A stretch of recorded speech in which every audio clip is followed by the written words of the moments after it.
the research being done by Graham and his colleagues in this fascinating field of study, along with our growing knowledge of how our memories work and the use of modern technologies, is starting to offer very practical help to those working in criminal investigation dealing with eyewitnesses. There were some really good examples of eyewitness errors that were made in the Eyewitness series. The second crime that we staged was an armed robbery with most of the people wearing ski masks, so that you couldn't see any, like balaclavas, you couldn't really see anything in their face, but there were eye holes. And one of the eyewitnesses obviously remembered that the eye region of the face was somehow different, and his brain constructed a story to try to explain that. But rather than say the person was wearing a ski mask, he thought they were wearing sunglasses.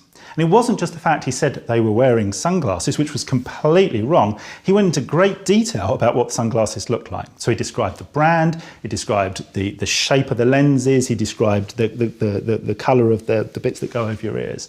But all of that information was completely made up. His brain had constructed.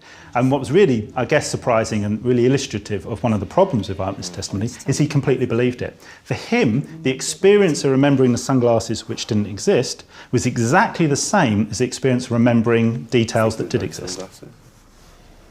Pretty sure he was wearing sunglasses. My work and other research in psychology really, I think, has two things to offer. The first is that we can act as a warning to the criminal justice system, so that if we find that an eyewitnesses or eyewitnesses in general are unable to do something or fairly inaccurate, we can warn them not to rely on that information. The other thing we can do is by studying how the mind works and how investigative procedures and courtroom procedures kind of make the most of how the mind works, we can change those procedures. Improve them. So hopefully what we can do is improve the accuracy of the information you gain from an eyewitness to try and stop an eyewitness identifying the wrong person, to try and help them remember information more accurately and more completely. One example of that are the video identification parades that are used in the UK.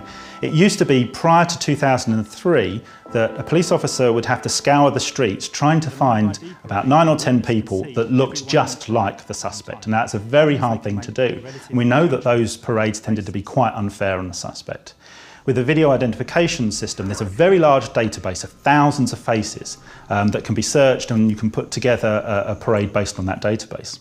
Technology is also helping in terms of what's known as facial composite images, so e-fits and photo fits. The original systems, such as the original photo fit and identikit system, were found by psychologists to be very inaccurate because they really didn't work in a way that kind of made the most of human cognition. So the way we remember faces is we remember the whole face. We remember it what's known as holistically, which means the whole face. But the way those early systems worked was to try to get people to construct a face by picking out, first of all, the eyes and then a nose. You'd look through hundreds of eyes and try and pick the right one. Now, memory just doesn't work like that. You find it very hard to pick out somebody's eyes, particularly if you don't know them well. So modern systems have been introduced, computer systems that are based on knowledge of how human psychology operates, so that now what you see is a whole face, and you kind of create an image of the suspect by manipulating the whole face. So forensic psychology is informing the criminal justice system and helping to improve police investigative procedures all the time.